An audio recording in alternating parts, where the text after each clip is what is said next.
Bom dia a todos e todas. É realmente um privilégio muito grande a gente ter o segundo dia de webinar sobre o terceiro setor frente à Covid-19.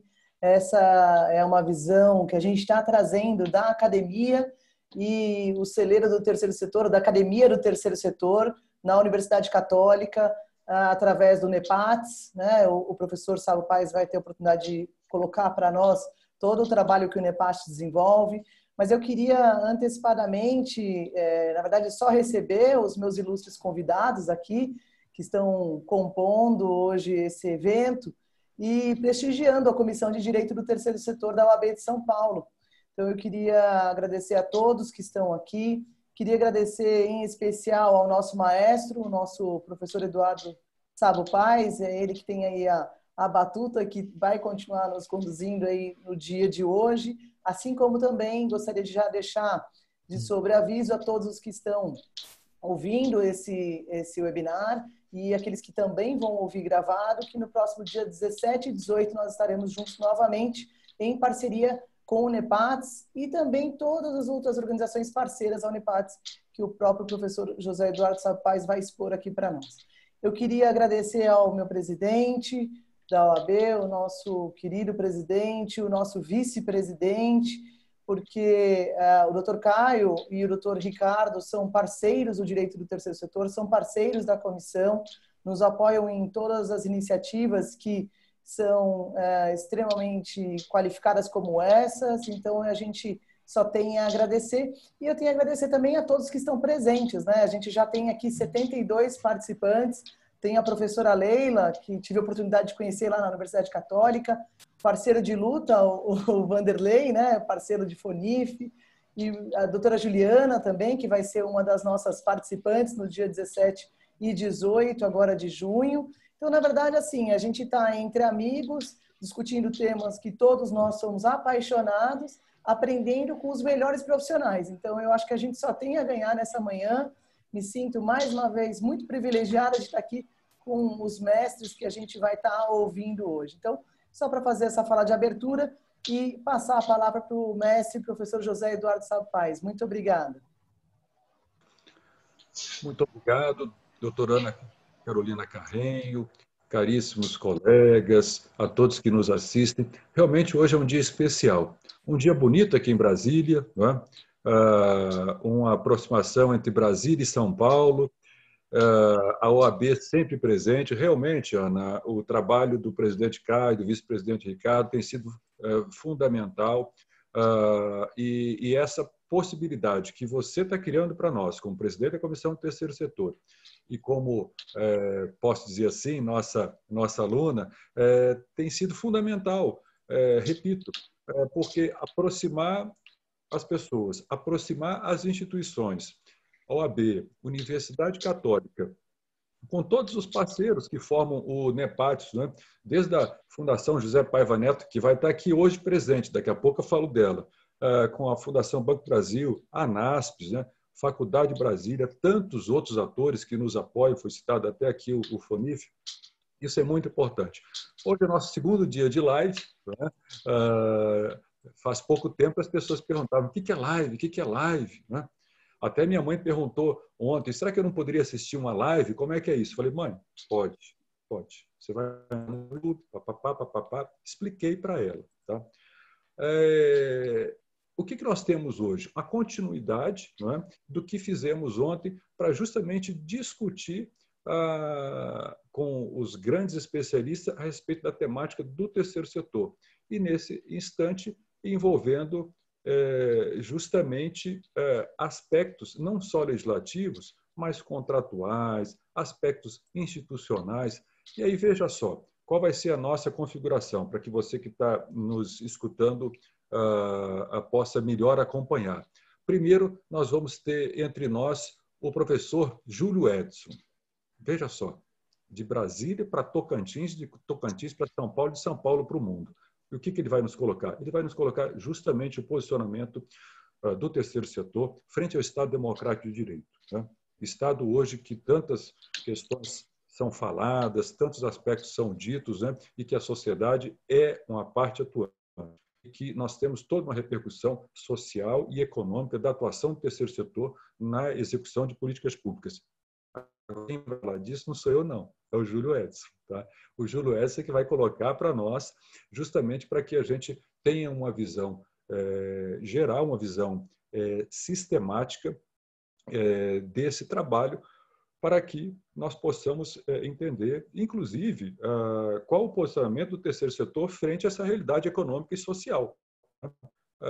E nada mais e nada melhor do que darmos concreção a essa discussão, justamente ouvindo o Túlio Silveira. Né? Túlio Silveira é um profissional preparadíssimo, inclusive orientador, né, de vários segmentos de estudos a respeito não só da Lei 13.019, mas também essas relações que são importantes no que se refere à contratualização, à reparto de recursos e também a visão, com certeza, do aspecto legislativo. Tá?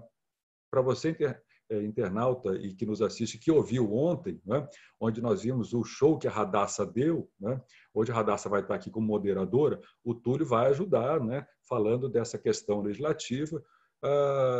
E hoje a gente está inovando. A gente está inovando e o terceiro painel vai ter a participação aqui do Daniel Guimarães e a participação do Antônio Paulo Espeleta.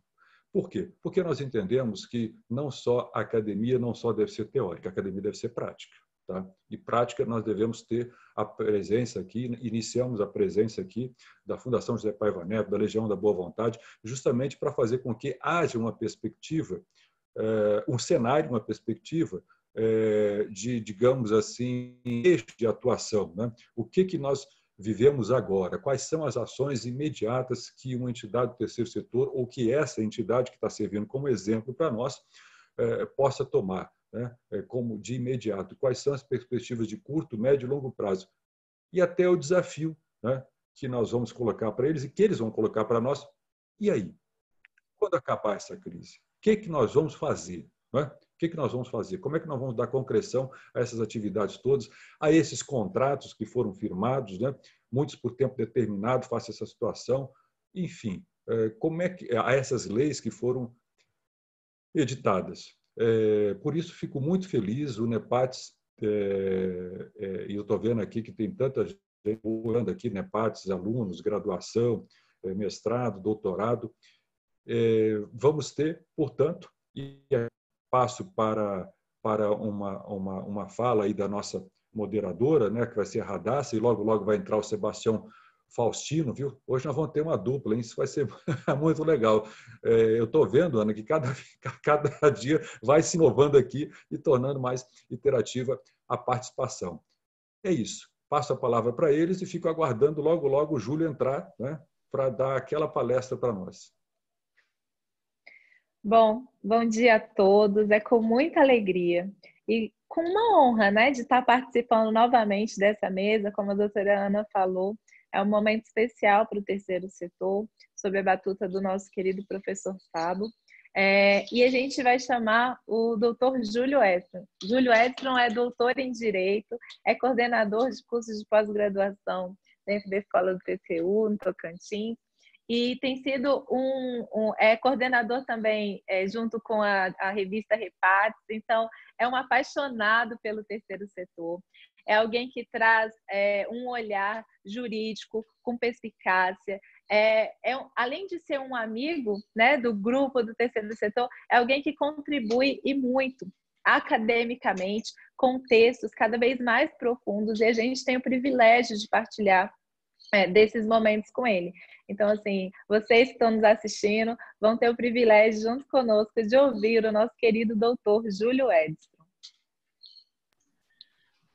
Bom dia, professor. Bom dia, Radassa. Radassa, minha amiga, o que era difícil falar perto do professor Sabo, agora vai cair a minha conexão, não vai ser possível transmitir isso. É uma felicidade estar aqui entre amigos, pessoas que eu admiro muito, né? Eu sempre tenho a agradecer ao professor Sabo, que foi meu orientador de mestrado, co-orientador no doutorado, e em ambas as oportunidades eu tive o prazer de discutir e rediscutir a questão da democracia. Se nós pegarmos especificamente no Brasil, nós vamos descobrir que a gente não pode falar que essa é a maior crise, porque nós enfrentamos crises desde o descobrimento até agora. A cada momento nós enfrentamos dificuldades, nos aparelhamos juridicamente para isso e, às vezes, precisamos ter calma e trabalho, que é o que as entidades do terceiro setor geralmente já realizam. Me assusta um pouco que a literatura hoje internacional, nacional, vem falando sobre os problemas da democracia e colocando que a própria democracia liberal, veja só, a nossa Constituição elabora que nós somos um Estado social de direito. E a literatura vem falando que a democracia liberal está com sérios problemas. Isso me deixou algumas noites sem dormir, professor Saba. Eu fiquei pensando, será que nós estamos caminhando para um novo modelo? Que novo modelo deve ser esse? A segunda maior economia do mundo não é uma democracia? Será que nós vamos mudar de paradigma? E, às vezes, nós encontramos a resposta de um jeito diferente. E a minha resposta foi que hoje, professor Saba, o senhor que tem 3 filhos, eu tenho só um adolescente, diz que a adolescência vai até os 35. Isso vem até me explicar algumas obsessões que eu ainda tenho na vida. Talvez eu esteja saindo da adolescência há pouco tempo. E isso é bom para a gente notar o período democrático que nós temos com a Constituição de 1988. As dificuldades, os problemas, São Paulo, Brasília, com menor intensidade aqui em Palmas, e aí eu estou vendo os colegas até mais aparamentados. Aqui em Palmas está um dia frio, professor, são só 36 graus hoje, então deu até para usar o paletó. Será que a democracia vai acabar? Não, nós estamos passando da adolescência para a maturidade. As instituições estão sendo testadas, o direito está sendo testado. Será que nós vamos passar por uma crise que é a maior do século XXI? E é interessante nós falarmos isso, nós estamos na maior crise do século XXI, um século que tem 20 anos, então também não é um grande comparativo. Nós estamos, talvez, vivendo os problemas que nós recebemos com a melhoria dos sistemas de transporte, dos sistemas de comunicação e o que o professor Pondé chama de a era do ressentimento. Como nós podemos verificar coisas que às vezes são melhores do que nós temos, isso gera sérios problemas. E isso me lembra uma lição que o senhor me deu numa palestra, que às vezes nós queremos, durante toda a vida, ter coisas boas, enquanto talvez o melhor fosse que nós sejamos bons, né? Antes do ótimo vem sempre o bom. Se cada dia nós melhorarmos um pouco, nós vamos melhorar a democracia, nós vamos melhorar os seus fundamentos, e aí eu entro na função do terceiro setor, que tanto colabora com a cidadania, que é um fundamento da República. Hoje pela manhã eu fiz questão de buscar no site do IPEA o número do mapa das entidades do terceiro setor, das OS no Brasil, e hoje o número é de 780.921 entidades que se cadastraram voluntariamente no mapa do IPEA, no mapa federal. Então, a gente também tem que ter uma percepção que existe um número ainda maior de entidades do terceiro setor. Essas entidades, elas colaboram a cada dia para o aprimoramento da democracia. Atividades que nós deixamos, enquanto sociedade, desapercebidas, e eu tenho aqui um especialista em Previdência e Seguridade Social, é outro caminho que eu também não posso trilhar aqui sem muito cuidado, porque o Brasil tem, por um lado, o maior regime de distribuição de renda do mundo, que é feito pelo sistema previdenciário, um exemplo de distribuição de saúde que é feito pelo SUS, mas enquanto sociedade nós deixamos esses problemas de lado. E o filósofo Jorge Agamben escreve esse ano uma frase que eu acho que nós devemos refletir, que o medo ele é um mau conselheiro, mas ele nos mostra problemas que nós teimamos em não ver. E esses problemas são como é que nós vamos aprimorar uma democracia em que se está aumentando exponencialmente o número de pobres, exponencialmente o número de pessoas que vivem na extrema pobreza, ou seja, pessoas que vivem com menos de R$ 8 por dia. Isso nós temos que confrontar com uma realidade que o Brasil, até 2019, era a sexta maior economia do mundo. Em um ambiente de depressão, nós podemos chegar aí ao 9º lugar, mas ainda vamos ficar no top 100. É uma contradição em termos o volume de recursos que nós temos e os resultados que são atingidos.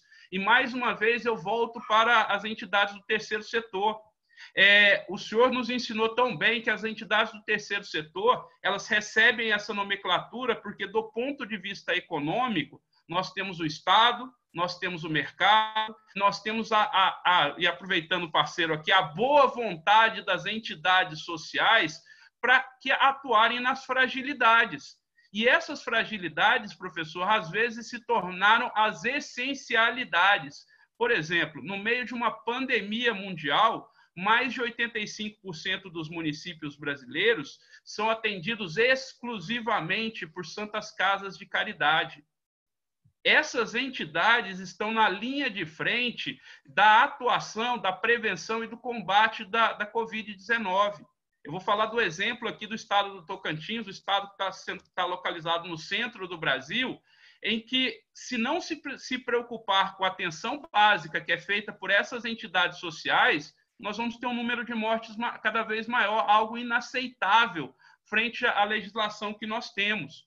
Portanto, o terceiro setor está realizando e cada vez mais aprimorado as suas entidades, as suas atividades paralelas ao Estado. E aí, se nós colocássemos numa visão habermasiana, a colonização do terceiro setor pelo Estado também é um problema. E aqui, sem querer aprofundar e sem realizar nenhum juízo de valor, problemas que nós estamos assistindo cotidianamente na mídia. O terceiro setor, especialmente na área da saúde, não foi desenhado para substituir o Estado. Ele foi desenhado para atuar em paralelo, para contribuir, para que a gente realize tanto o fundamento da cidadania, quanto o fundamento da dignidade, da promoção da dignidade da pessoa humana. Então, passando para um outro tópico, nós vamos assistir que a democracia brasileira, esse jovem adulto ou esse adolescente tardio, ele prescinde das entidades do terceiro setor.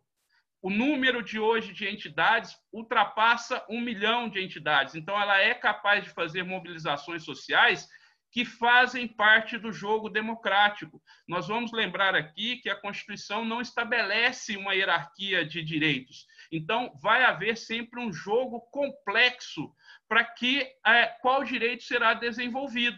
E nesse jogo complexo, que nós estamos vivendo uma realidade que a professora Radassa conhece bem melhor do que eu, que é estabelecer que o orçamento público não é mais uma peça de ficção, mas tem um teto, portanto, tem um limite de utilização, vai ser cada vez mais necessário que o terceiro setor atue. E atue conforme os dados demonstram, que para cada R$1 que o Estado deixa de recolher com as isenções e imunidades, ele devolve de 5 a 7 vezes mais. Ou seja, ele demonstra que o princípio da eficiência é absorvido pelas entidades do terceiro setor. O que é preocupante, professor, e por isso que eu pedi o espaço para falar nesse sentido, é que nós estamos vivendo também uma pandemia legislativa. E essa pandemia legislativa, ela ataca frontalmente a finalidade do direito, que é estabelecer segurança nas relações jurídico-sociais. Só para dar um exemplo, pesquisando no site da Câmara dos Deputados, né? E aí eu vou falar que a professora Radassa tem um pouquinho de culpa nisso. No ano passado, nós tivemos 2 projetos apenas de combate à Covid. E isso pode soar estranho no momento que nós estamos, mas nós vamos lembrar que a Covid só chegou no âmbito mundial no final do ano passado. Desses 2 projetos, um foi aprovado, que é a Lei 13.979. No ano de 2020, até a data de ontem, professora Radassa, aí na Câmara dos Deputados, que a senhora conhece tão bem, tem 2.359 projetos das mais variadas matrizes exatamente sobre a Covid-19, que vão desde homenagens que devem ser prestadas aos brasileiros que morreram da Covid, a leis que, inclusive, vão estabelecer mudanças sensíveis ou possíveis mudanças sensíveis no terceiro setor. o acompanhamento dessas medidas legislativas ela é extremamente importante para o planejamento estratégico e o reposicionamento do terceiro setor nesse momento. E eu digo reposicionamento porque no final do ano eu tive o prazer de publicar com o professor Eduardo Sabo uma síntese dessas atividades, uma análise de quanto o terceiro setor é relevante, e nós chegamos à conclusão que ele está ultrapassando a barreira da subsidiariedade para a essencialidade. E nós não estamos assistindo nenhum dado que mostre que vai haver um recuo, muito antes, pelo contrário. Nesse ano, principalmente por causa da situação dos trabalhadores sem registro, os informais, há uma previsão nefasta que mais de 40 milhões de brasileiros atinjam a linha da pobreza. São brasileiros que não vão ter o que comer, não vão ter perspectiva de trabalho e vão necessitar cada vez mais da atividade de entidades do terceiro setor. Um dado que me chamou a atenção esse ano, professor, foi que, isso eu não sabia, que na comunidade da Rocinha é onde nós temos o maior volume de casos de tuberculose do mundo. E esses casos, se você tem mais uma pandemia com problemas respiratórios, tendem a agravar. E quem é que gerencia a vida dessa comunidade? São entidades do terceiro setor que repassam comunicados, que repartem alimentos, que estabelecem relações onde o Estado, muitas vezes, deixou de lado. E eu não estou falando que é um problema de governo, o senhor sabe muito bem que o senhor me ensinou um termo que para mim é muito caro, que é sermos juristas de Estado. Nós não fazemos pesquisa de governo. Nós temos como verificar que, historicamente, os governos deixaram isso de lado. Isso não é um problema de 2019, 2020. Isso vem do século passado, remonta ao início do século passado, e aí, só para citar 2 exemplos, a revolta da vacina e a gripe espanhola, que afligiu o Brasil quanto a problemas sanitários. E interessante, foram entidades sociais que contribuíram em ambos os casos para que vidas fossem salvas. Então, nós estamos reassistindo a história, mas cada vez com mais velocidade. E essa velocidade, ela reverbera os problemas que acontecem, ela reverbera os efeitos que são causados. Há menos de 6 meses, uma crise sanitária que nasceu na China, e aqui eu não estou fazendo juízo de culpabilidade, esse é um problema humano, e por ser um problema humano vai atingir cada um de nós, a cada pessoa no planeta. Chegou ao Brasil, chegou a todos os países do mundo. Nós temos aí 2 possibilidades, que são possibilidades, inclusive, de ressignificar a democracia. Nós vamos ter a oportunidade de construir muros ou construirmos pontes. E todas as lições do terceiro setor vêm demonstrando que o mesmo material que é feito para construir um muro pode ser utilizado para construir uma ponte. E vamos combinar, uma ponte tem de ser a mais eficaz para toda a sociedade. Então, professor, me preocupa bastante essa questão da pandemia legislativa.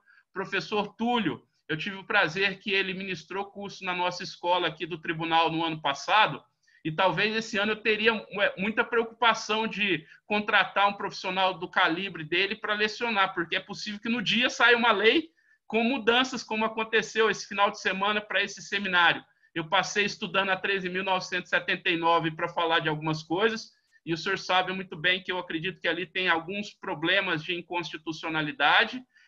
E no domingo é promulgado mais uma lei fazendo uma série de alterações. Então, seja para planejamento estratégico, seja para a utilização da sociedade, ou seja para o exercício do controle, que é muito bem feito pelo Ministério Público, que é muito bem feito pelos tribunais de contas, pelo próprio parlamento, e principalmente pelo exercício cidadão da OAB, da qual eu agradeço a doutora Ana pela oportunidade de estar aqui nesse momento com vocês, ele fica, no mínimo, comprometido. Qual é a regra do jogo? O que nós vamos verificar?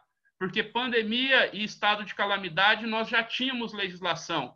Requisição de bens e serviços nós já tínhamos em âmbito constitucional. Nós estamos respondendo, e aí a legística, termo que eu aprendi no ano passado, aí tento estudar, tanto no seu aspecto formal quanto no material, nos deixa preocupado, porque toda essa produção pode ser que seja perdida. Por exemplo, as leis que estão nomeadas como Covid-19. A preocupação da humanidade não deve ser se nós teremos uma nova pandemia, é quando vai acontecer essa pandemia. E aí nós vamos perder todo esse aparato jurídico, toda essa experiência que está sendo experimentada dolorosamente, porque os números não param de subir.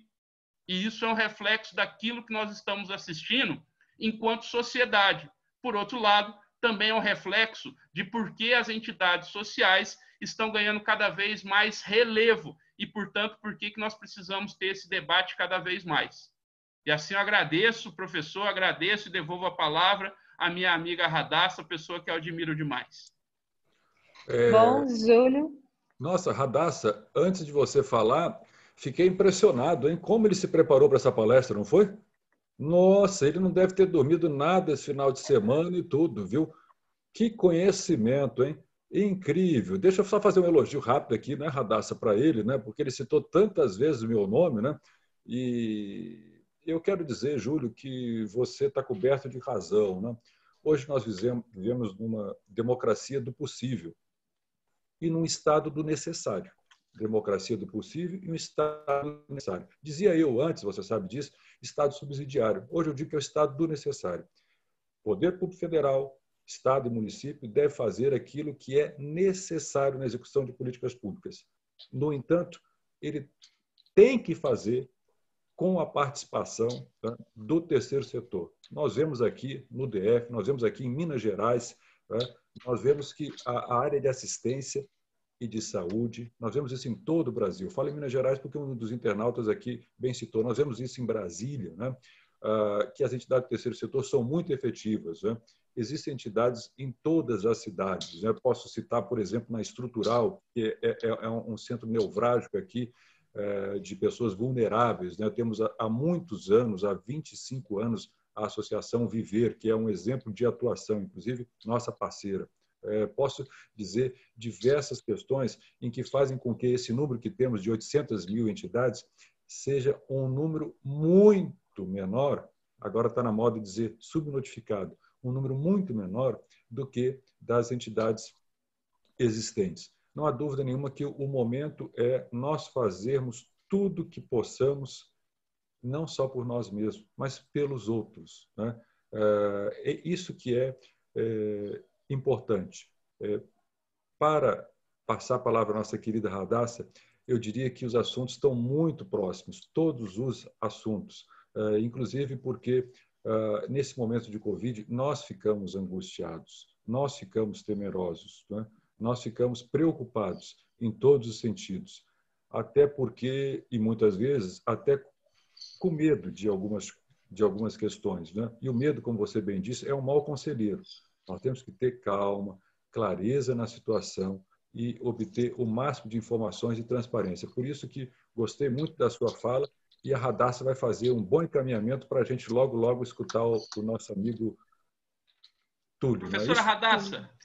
Oi. Só um último comentário. Professor, eu poderia resumir tudo que foi falado numa frase que uma pessoa muito especial para mim disse, que é o seguinte: se um dia eu chegar a ser grande, é porque eu nunca deixei ninguém ficar pequeno ao meu lado.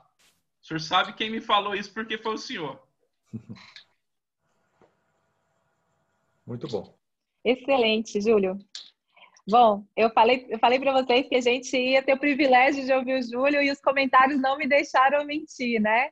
Todos os comentários agradecendo, alunos orgulhosos de serem alunos do professor Júlio, colegas que agradeceram a oportunidade de estar ouvindo uma palestra, né, uma exposição tão profunda, com um tema que é tão delicado sobre a questão do terceiro setor, dentro dessa perspectiva de democracia, dentro dessa perspectiva de travessia, pensando inclusive o pós-Covid, olhando para o aspecto legislativo, e daí eu faço uma ponderação. Existe um critério de avaliação pública a partir de quantas proposições cada deputado apresenta. Isso gera, por outra via, essa pandemia, essa propulsão de legislações, de proposições para serem apreciadas. Enfim, eu acho que a democracia também é aprendendo, né? Como você, Júlio, falou, cada vez melhor. Então, a gente estabelece um critério, de repente esse critério não é suficiente, é necessário outros critérios, e assim a gente vai crescendo também como democracia. E assim, que alegria, que gostoso poder ouvir a sua fala, falando sobre o terceiro setor e sobre esses aspectos tão importantes. Bom, nós ouvimos o doutor Júlio Edson, ele é advogado, é graduado pela Universidade Presidente Antônio Carlos, mestre em Direito Católico de Brasília, ele é doutor pelo UniCeub, ele é membro do ensino jurídico da OAB Minas Gerais, ele é coordenador de pós-graduação do IDASP em Palmas, ele é professor da Uninasal em Palmas, olha que delícia tudo que a gente ouviu do Júlio, ele é pesquisador do CEUB, ele é diretor-geral do Instituto de Contas do Tribunal de Contas do Tocantins e é membro do nosso grupo de pesquisa. Então, esse foi o doutor Júlio Edson, que nós ouvimos. E amigo da Radassa. Tem que colocar lá no Lattes. E esse é o privilégio que nós tivemos de ter ouvido o nosso doutor Júlio Edson. Se você tiver alguma pergunta, coloca aí no chat, que o nosso amigo Sebastião vai estar olhando para depois, no final das exposições, a gente poder estar conversando com nossos expositores novamente. Sem mais delongas, eu vou chamar o nosso querido Túlio Silveira.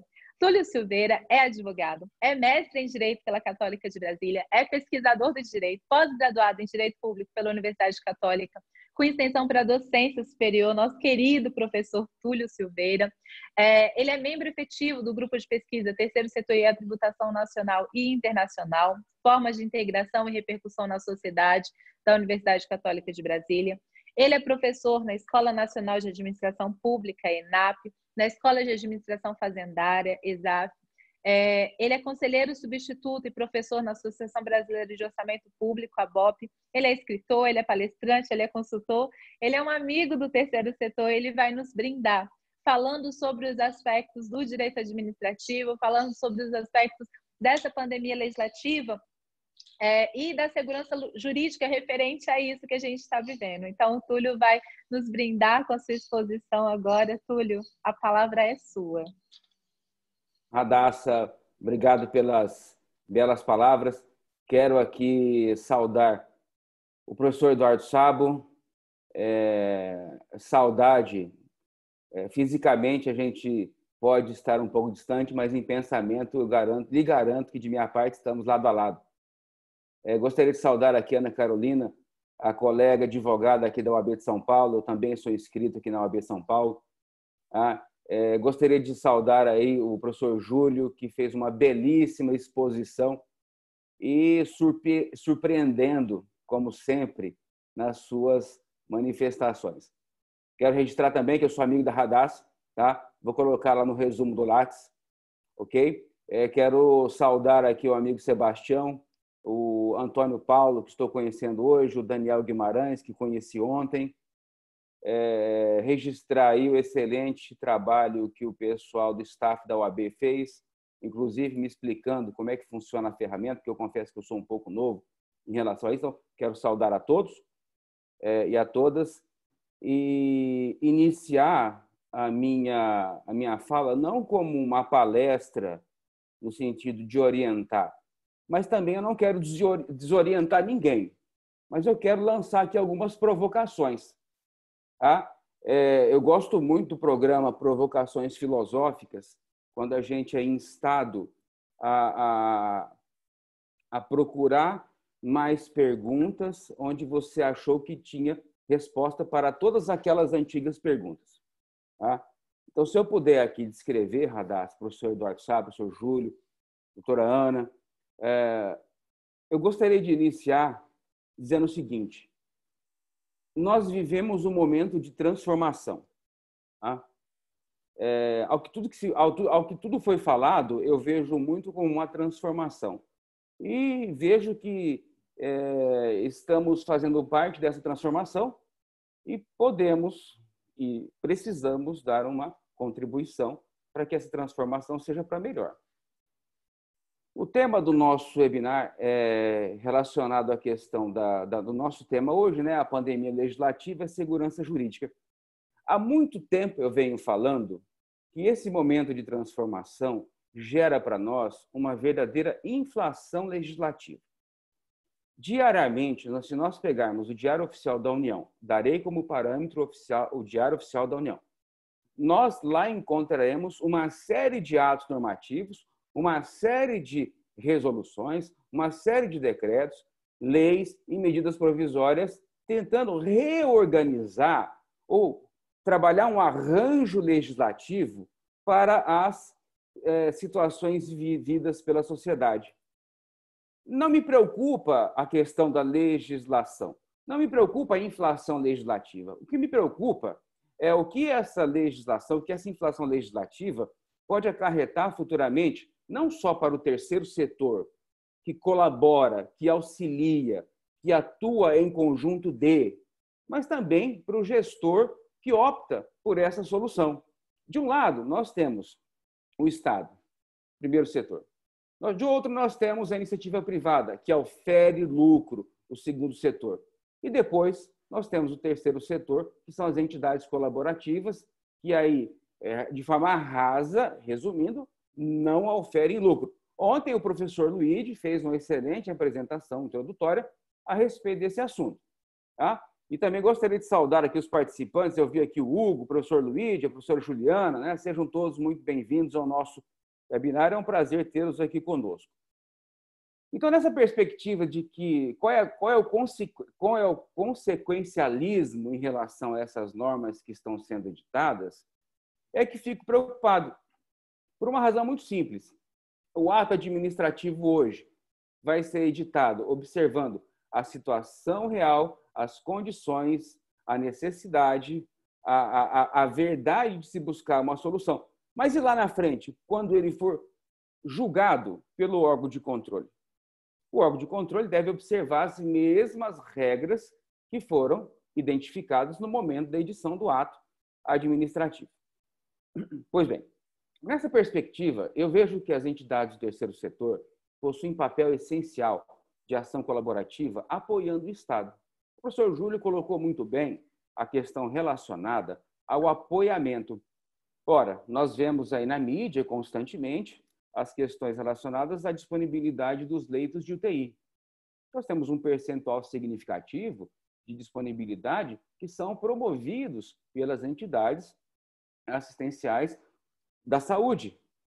Aí eu volto a uma questão já pontual relacionada à segurança jurídica. Se nós buscarmos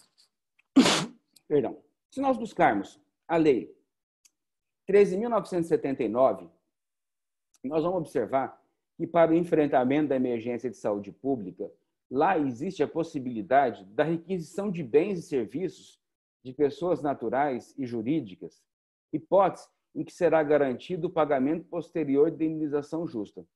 Ok, aí a pergunta que lanço de forma provocativa é a seguinte: as entidades do terceiro setor estão sujeitas a esse dispositivo se elas já atuam na forma de assistência e apoiamento ao Estado? Eu fui questionado recentemente por uma determinada entidade cujo contrato trata-se de um contrato de gestão na área da saúde, que ela estava temendo em relação a essa requisição administrativa dos seus leitos de UTI. Bom, a nossa orientação foi no sentido de que, em havendo essa requisição, a indenização é justa. No entanto, ela já está auxiliando o poder público na prestação desse serviço, na medida em que ela, por meio do seu contrato de gestão, já executa e já atende essa finalidade. Então, nós teríamos aí uma condição a ser verificada se essa requisição atingiria essas entidades. E aí havia um temor de que ela já tem a questão da meta, já tem a questão do objetivo, isso já está pactuado, a contratualização já foi realizada, e aí o gestor simplesmente me pergunta: mas eu posso me adiantar então e oferecer ao poder local que se faça um aditamento contratual para que estes leitos, de certa maneira, possam ser aumentados ou direcionados apenas e tão somente à questão do enfrentamento do combate à Covid-19? Então, essa é uma questão que foi que foi levantada. Então, diuturnamente, nós estamos encontrando situações onde o próprio terceiro setor tem sido abordado pela pandemia do medo. Eu arrisco a dizer que tem sido abordado pela pandemia do medo em razão de determinados atos administrativos com algumas consequências contratuais, dentre as quais eu destacaria aqui, por exemplo, a ausência do repasse, o cancelamento do repasse dos recursos para poder atender àquela situação. Então, a minha preocupação não é em relação à pandemia legislativa, é em relação às consequências contratuais que ela pode apresentar caso ela não tenha um formato adequado. Nessa perspectiva, então, de se trabalhar todo o contexto da segurança jurídica, eu vejo, principalmente, na edição das leis, que o legislador está se preocupando de forma pontual, como disse o professor Júlio, a respeito de uma determinada pandemia. Se outras surgirem, nós poderemos perder todo o trabalho que foi realizado, a não ser que haja uma alteração legislativa. No entanto, perdão, pessoal, não é viral, é alérgico, tá? Fiquem todos tranquilos.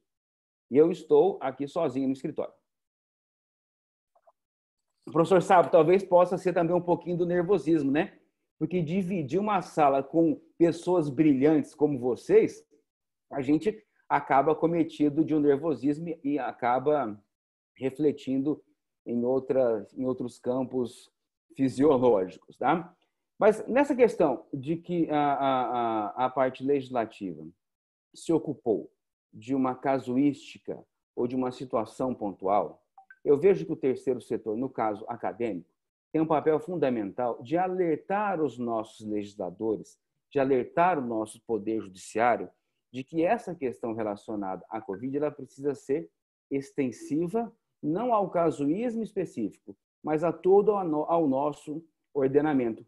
Ontem eu me deparei aqui rapidamente com um exemplo onde eu fui questionado o seguinte: nós tivemos a edição da medida provisória 926, que altera a lei 13979, mas, ao mesmo tempo, ela traz um texto solto dentro dessa medida provisória, onde ela altera os valores da dispensa de licitação do artigo 24.1 e 2 da Lei 8.666.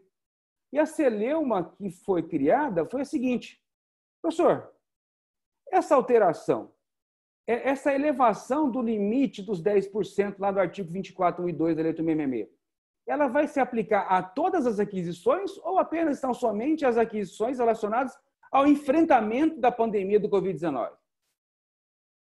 Se for especificamente ao enfrentamento da pandemia, ela tem prazo de vigência determinado, ou seja, enquanto o decreto legislativo número 6 estiver vigendo, aquela legislação estará vigente. Uma vez cessada essa situação, cessarão as demais normas que se relacionam a essa condição.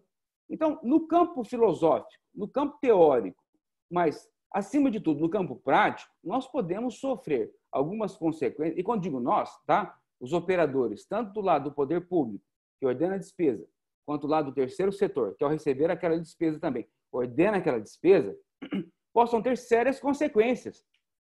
E aí pergunto, o que faço? Vou realizar uma dispensa de licitação cujo limite do 24.1 e 2 há 2 anos atrás foi alterado por um decreto federal,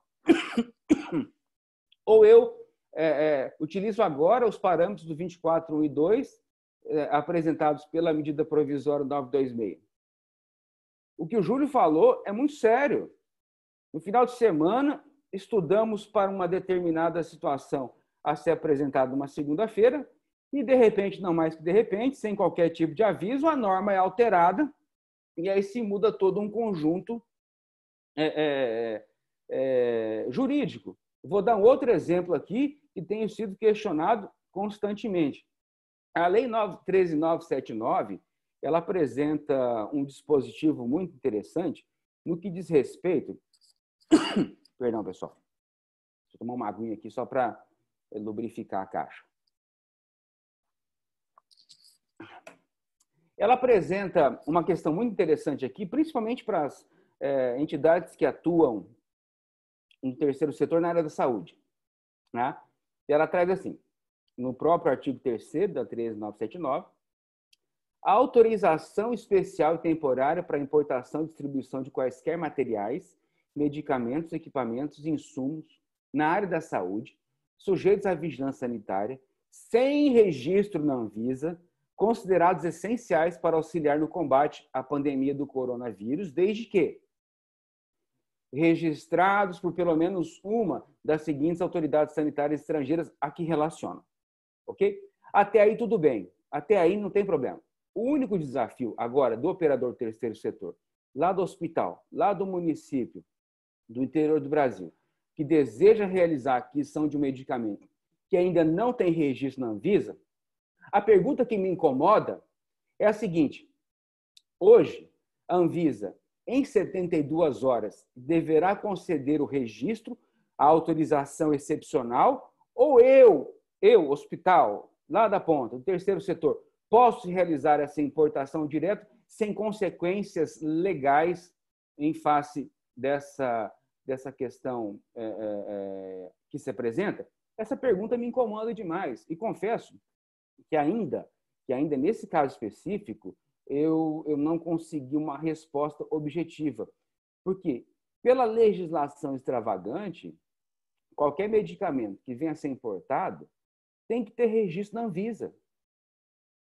Existem lá as regras específicas dos correlatos, dos produtos para a saúde, dos outros medicamentos, mas veja que essa norma apresenta uma situação jurídica inovadora, onde a vigilância sanitária tem aí 72 horas para conceder o registro ou para conceder a autorização excepcional e temporária. Então, veja que essa insegurança da norma que faz com que o gestor não tenha segurança jurídica para a prática do ato. Eu atuo muito nesse campo operacional e vira e mexe, me deparo com essas situações. Por isso que inicia a minha fala trazendo uma parte mais provocativa do que elucidativa, talvez. Eu não quero complicar aqui, complicar os conceitos, mas eu quero trazer para a academia um problema sério que nós vivemos diariamente no campo operacional. Tanto aquele que trabalha a parte da concessão dos recursos, coordenando despesa para isso, tanto para aquele que recebe os recursos e que vai executá-los. E via de uma consequência em relação a isso, o que me preocupa também, diz respeito lá na frente à eventual prestação de contas. Doutora Ana, a senhora que atua muito nessa área, diuturnamente pode se deparar com uma conciliação inadequada da prestação de contas. Então, aí o sujeito recebe um recurso para a aquisição de uma relação de medicamentos previamente estabelecidos, o médico prescreve um outro medicamento inovador, e aí, no ato dessa prestação de contas, lá na frente, o órgão de controle vai dizer: não, mas isso aqui não está relacionado primitivamente. Você não elaborou um termo aditivo para alterar a meta, para alterar o objetivo. É isso mesmo. Para alterar as relações que você previamente indicou que iria trabalhar. E o resultado disso, o resultado prático? Porque o objetivo foi atingido. O paciente foi medicado. Graças a Deus foi curado. Agora, por uma inobservância, e aí não estou dizendo que é uma inobservância deixar de lado, porque a prestação de contas é fundamental. Mas eu digo que no campo da experiência, isso tem que ser verificado e dado uma antecedência para que o gestor lá do terceiro setor, da entidade do hospital lá do interior, tenha a segurança jurídica para isso. Porque muitas vezes, pessoal, esse gestor lá da ponta, ele não tem uma equipe qualificada no sentido de experiente para alertá-lo de todos os possíveis ou de todas as possíveis ocorrências relacionadas a isso. Então, a academia tem um papel fundamental nesse sentido. Eu posso só aproveitar, não sei, posso só aproveitar que o senhor está colocando? Claro, é um A prazer. gente está vivendo essa experiência justamente agora, nesse momento de pandemia. Justamente isso que o senhor está colocando. Alguns municípios e alguns estados estão alterando os repasses, as formas de contratualizações, sem um instrumento adequado. E queria só dar o exemplo de Salvador, que agora está fazendo as alterações do plano de trabalho por ofício, porque a lei exige aditamento para tentar facilitar. Mas é uma situação que eu acho que o senhor está trazendo extremamente relevante e é o que está acontecendo, doutor. Peço desculpas. Ana, por favor, você não tem que pedir desculpa de nada. A sua intervenção foi perfeita, tá? Eu acho que o debate é assim mesmo. A gente precisa dos exemplos práticos, porque quando a gente sai do campo, e aí foi muito bem observado pelo professor Júlio, tá? No campo democrático, a atuação do terceiro setor é fundamental. Sem ela, eu arrisco dizer que o sistema público, quando eu digo sistema público puro, tá? O público pelo público, tá? Sem o apoiamento do terceiro setor ao público, confesso que a realidade seria outra, totalmente diferente. Então, o professor Júlio fez a introdução, apresentou a questão das Santas Casas, e que a gente vive isso, porque nós temos 5.570 municípios. Ou vocês acham que nos 5.570 municípios nós temos um hospital público? Não, nós não temos. Mas nós temos possivelmente lá uma Santa Casa, ou temos uma entidade assistencial que presta esse serviço ao lado, ou não para substituir o Estado, mas para apoiar o Estado. Então, vários têm sido os questionamentos aqui na nossa banca em relação a como é que eu devo proceder em relação às eventuais alterações no meu plano de trabalho. Bom, nós precisamos ser dinâmicos. Nós não podemos deixar com que a burocracia burra, tá? Possa intervir de modo a impedir a execução do serviço. Então, quais são os mecanismos que nós podemos utilizar? Não. Antes de mais nada, eu sempre digo aos meus clientes, aos meus alunos, aos meus colegas, comunique o seu contratante. Comunique previamente a situação que está ocorrendo. Ele vai ter o tempo dele para responder, mas em contraprestação você já estará totalmente resguardado em relação a eventuais ocorrências negativas. A princípio. Aí depois se entra na engrenagem da máquina pública para que as alterações sejam promovidas. Eu não sei como é que está meu tempo. Eu não sei como é que está meu tempo, Sebastião. Ou Radassa. Túlio, a questão é a seguinte. Você está dando realmente um show, as pessoas estão entrando aqui, o Sebastião está anotando tudo, né? Mas a gente podia fazer o seguinte, a gente bate palmas para você agora, né? Show a sua palestra, porque está sendo efetiva, concreta, com relação a diversos pontos de repasse, prestação de contas, isso é essencial. Mas aí, vamos passar para as perguntas, né, Sebastião? Para fazer aquele diálogo, para atender, tem curiosidades de diversos atores aqui. Pode ser, Túlio? Professor, eu estou aqui de pé à ordem. Deixa eu só fazer um adendo para aí a gente conclui. Eu só queria pedir aos colegas internautas, gestores do terceiro setor e administradores, que tomem cuidado com o artigo 28 da Lei de Introdução às Normas do Direito Brasileiro. Tá? Recentemente, nós tivemos uma decisão cautelar do STF a respeito do erro grosseiro. Tá? Isso é importante para que fique registrado para os anais da academia.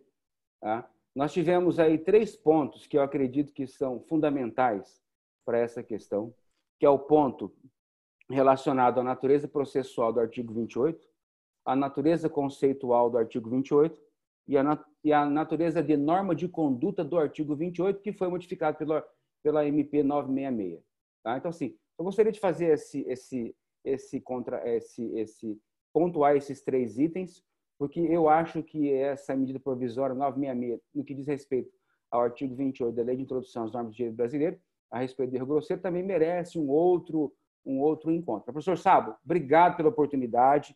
Doutora Ana, Sebastião, professor Júlio, professor professor Antônio, professor Daniel, staff da OAB, muito obrigado, estou à disposição. E registrar mais uma vez, professor, que faltam adjetivos aí para demonstrar minha alegria.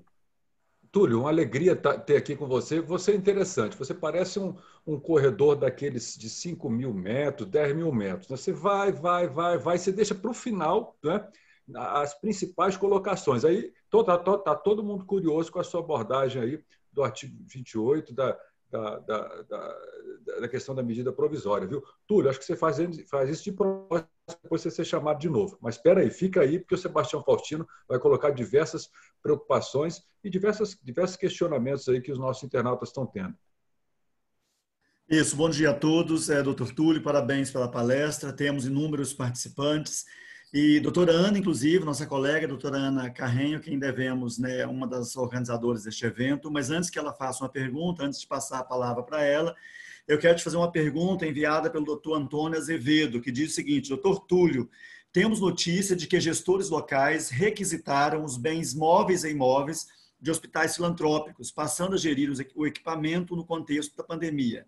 Isto posto, qual é a segurança jurídica para que as entidades e consequências desse ato para o poder público?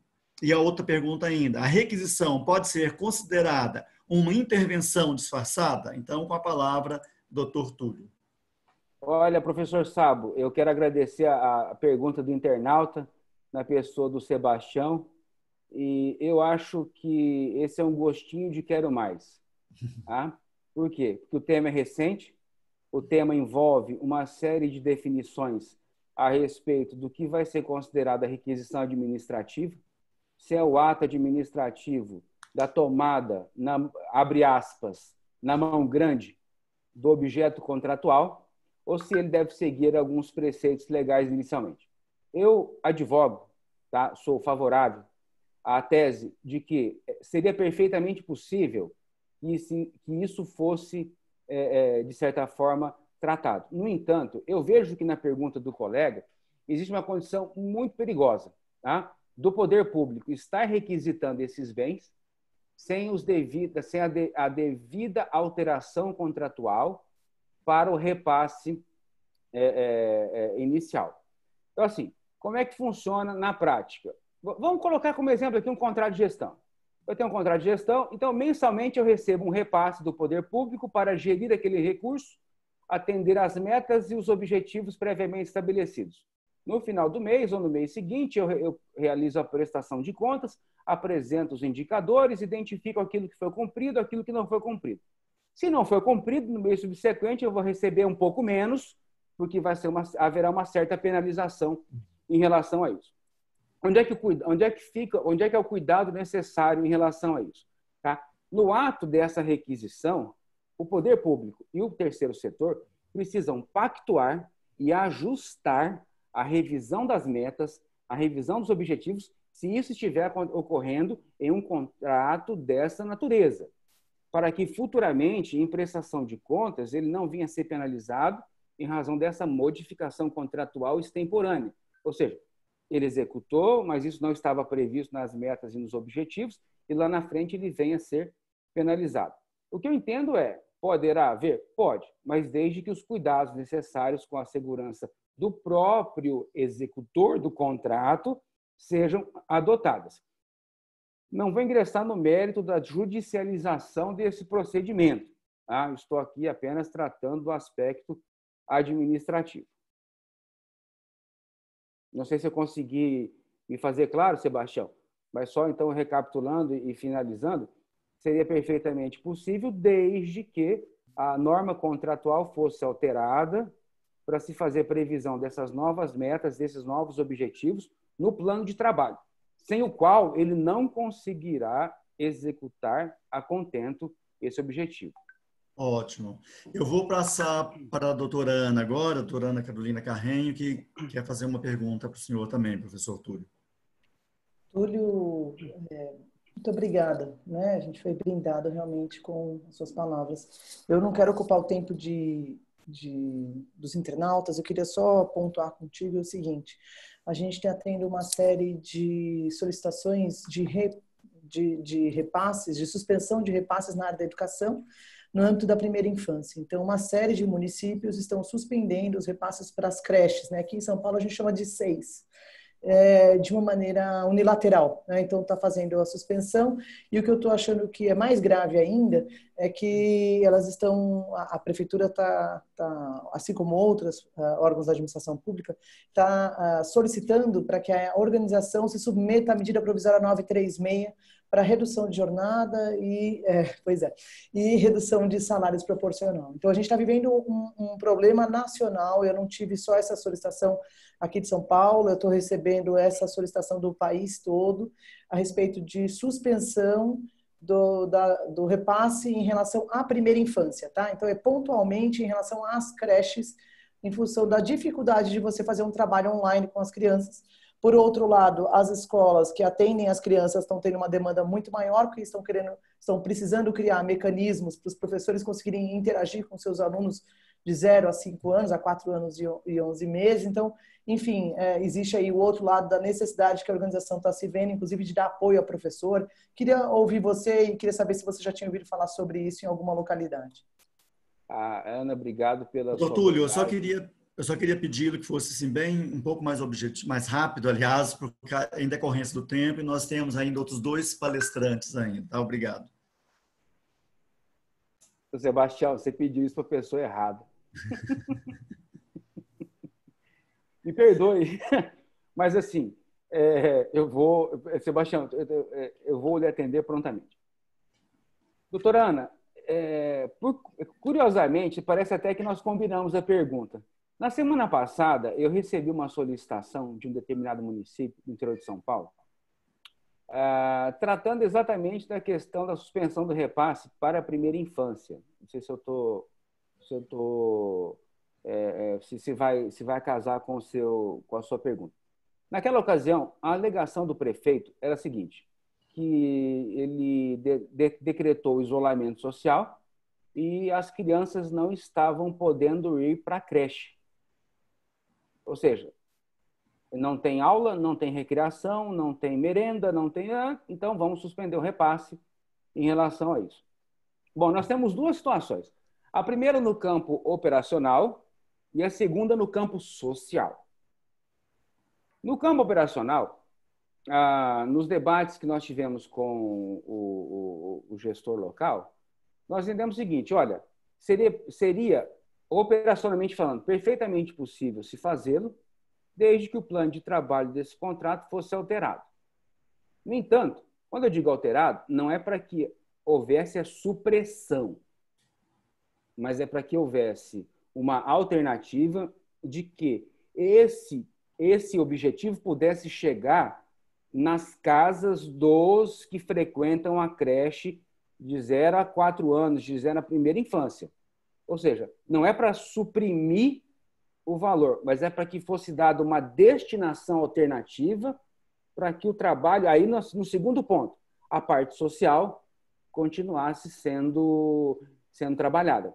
Ou seja, a criança não vai para a creche, mas ela precisa comer, ela precisa ter os cuidados necessários, ela precisa ter a atenção que lá na creche ela obteria. Então, a ideia que foi passada, Ana, é que fizesse uma alteração do plano de trabalho, não para suprimir, mas que se fizesse um trabalho de alternativa nos objetivos, para que, por exemplo, a alimentação que ela recebe na creche, ela passasse a receber em kits específicos na residência. A orientação que ela recebia lá na creche, atividades recreativas, se passasse a ser online. E aí, só pegando como exemplo, eu citei para ele o seguinte, hoje, no Brasil, há uma pesquisa de que, particularmente, quase todo mundo, ou se não, às vezes, tem gente que tem mais de um desse aqui, ó, o smartphone. A alternativa que foi dada lá é que, para que nesse projeto fizesse uma condição de tempo temporária, para que essa aula EAD chegasse, essa atividade recreativa pudesse chegar até a localidade da criança que frequentava a creche. Ou seja, não haveria nem a questão da supressão dos valores do repasse, haveria um aditamento para alteração dos objetivos e não haveria a supressão da quantidade de profissionais dedicados ao atendimento dessa situação, porque eles seriam utilizados em uma transformação presencial para uma transformação EAD. Então, hoje você tem várias ferramentas. Por exemplo, você tem o Zoom. Você tem uma quantidade no próprio Zoom que você pode utilizar gratuitamente, sem que haja o pagamento de um valor. Então, algumas alternativas foram passadas para o município, viu, Ana? Para que não houvesse suspensão do repasse e para que o lado social ficasse preservado. Isso a gente se deparou. Confesso, como foi semana passada, eu ainda não obtive o feedback se isso foi implementado ou não. Túlio, eu vou dizer o seguinte, Sebastião, você sabe que é interessante uma live. A gente vai gostando tanto da live que quer ficar na live o tempo todo. Mas olha, eu estou assim, feliz pela entrada das perguntas e tudo. E eu estou sentindo que o meu amigo Túlio tem que tomar uma água, tem que respirar. Ele vai ver as perguntas aqui, né? E vai começar a responder as perguntas com toda a calma. Eu acho que é melhor assim, né? E o Sebastião, eu tô ficando ansioso. Eu estou ansioso para ouvir o Daniel e o Antônio. Isso, sem mais delongas, então, vamos ouvir agora o Daniel Guimarães. Ele é da instituição LBV, ele é apresentador do programa Sociedade Solidária e da Boa Vontade TV, ele é editor de conteúdo na Superintendência de Marketing e Comunicação na LBV, ele é sociólogo formado pela USP, é licenciado em Filosofia, Sociologia e é pós-graduado em Gestão e Projetos pela Exalc USP. Então, com a palavra, o professor Daniel Guimarães. Não estou vendo. Agora vocês estão, né? Agora sim. Perfeito. Eu dividirei esse momento de fala com o senhor Antônio Paulo Espereta, que é superintendente social da LBV, né? Nós faremos uma fala breve aqui, logo mais retomaremos essa interessante discussão jurídica que tem a ver aí com o dia a dia de todas nós, entidades do terceiro setor, que como o doutor Júlio, aliás, bem ressaltou, estão na linha de frente nesse trabalho de combate à Covid-19 e aos efeitos econômicos e sociais dela. Eu ressaltaria também que acredito que alguns pontos, especialmente da fala que o senhor Antônio Paulo trará, são muito importantes porque a LBV tem uma experiência longa já na atuação em calamidades. E nessas calamidades que pegam a gente de surpresa, desorganizam tudo, desorganizam uma comunidade, a sociedade como um todo, no caso da Covid-19, e ainda por cima exigem uma resposta social humanitária, a LBV tem uma expertise de como você se organiza para atuar com segurança nessas condições, porque às vezes as pessoas movidas ali pela vontade, pela espontaneidade, pela sede de querer ajudar, de repente você tem doações e você precisa garantir esse repasse de forma adequada, conseguindo alcançar de fato as pessoas que mais precisam. Então exige uma série de cuidados para que a gente possa proceder essa resposta imediata da maneira mais segura possível. Em especial no caso dessa pandemia e do efeito social dela, porque a gente está falando aqui sobre a segurança jurídica, mas a gente tem que olhar para essa segurança social, econômica, porque a própria ordem jurídica, social, econômica do país pode ficar em jogo se a gente não conseguir, como sociedade, responder de forma adequada a esses desafios que estão colocados. Então, nós agradecemos em nome do diretor-presidente da LBV, José de Paiva Neto, por esse convite, ao doutor Sabo Paz, à doutora Ana Carolina Carrenho, aos palestrantes aqui que muito nos honram estarmos aí com esse time tão qualificado, o doutor Túlio, o doutor Júlio, o doutor Sebastião, a doutora Radassa também. Agradecemos a todos pela atenção. A nossa fala vai ser distribuída em 3 eixos principais e será breve. O primeiro deles é essa resposta imediata. Como que a gente faz para garantir o atendimento humanitário às famílias? A gente vê uma série de políticas públicas colocadas aí em exercício para poder fazer esse atendimento chegar, mas a gente sabe dos desafios que é chegar na ponta.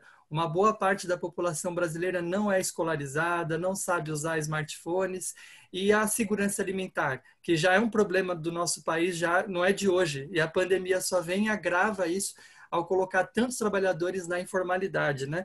São mais de 5 milhões de brasileiros que devem entrar na extrema pobreza, segundo os dados aí do Banco Mundial, da Fundação Getúlio Vargas. Um segundo eixo da nossa fala vai ser como garantir a manutenção de serviços essenciais e aí a LBV tem uma experiência na assistência social, tanto com centros comunitários de assistência social, com serviços ali na proteção básica, como também até de alta complexidade, com abrigos para idosos e também no âmbito educacional. Como é que você faz para manter isso?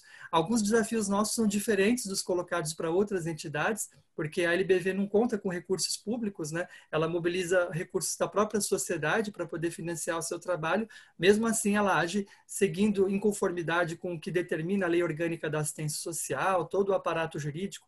Então, é necessário que a gente observe uma série de cuidados para garantir que esse trabalho seja realizado aí com todo o zelo. E o terceiro ponto, que o Dr. Sabo já adiantou, é como é que a gente olha para esse pós-pandemia, que o nosso desafio como entidades do terceiro setor é triplo, né? A demanda aumenta, a gente precisa garantir a própria sobrevivência da entidade e ainda por cima se preparar para o que vem depois, quando as demandas sociais vão aumentar, e nós temos esse desafio também de manter essa operação solidária, que conta muitas vezes com a boa vontade, com as doações do povo para se financiar, para se manter. Então, eu gostaria de começar pedindo ao senhor Antônio Paulo Speleta, então, para que falasse um pouco para vocês a respeito dessa ação imediata da LBV, como ela está no presente momento, diante dessa grave crise social desencadeada pela pandemia. Obrigado, Daniel. Nossa saudação também ao Dr. Eduardo Sabo Paes, nosso parceiro, nosso companheiro aí de luta, grande incentivador de todas as ações do terceiro setor, a doutora Ana Carolina, o Dr. Túlio, o Dr. Júlio, ao Sebastião, a Radassa, né? Prazer conhecê-los e participar desse momento tão importante. A gente, num primeiro momento, né, se deparou aí com essa pandemia e como que iam ficar as ações da Legião da Boa Vontade, que tem mais de 80 unidades espalhadas por todo o país, serviços diários, com presenças diárias dos usuários.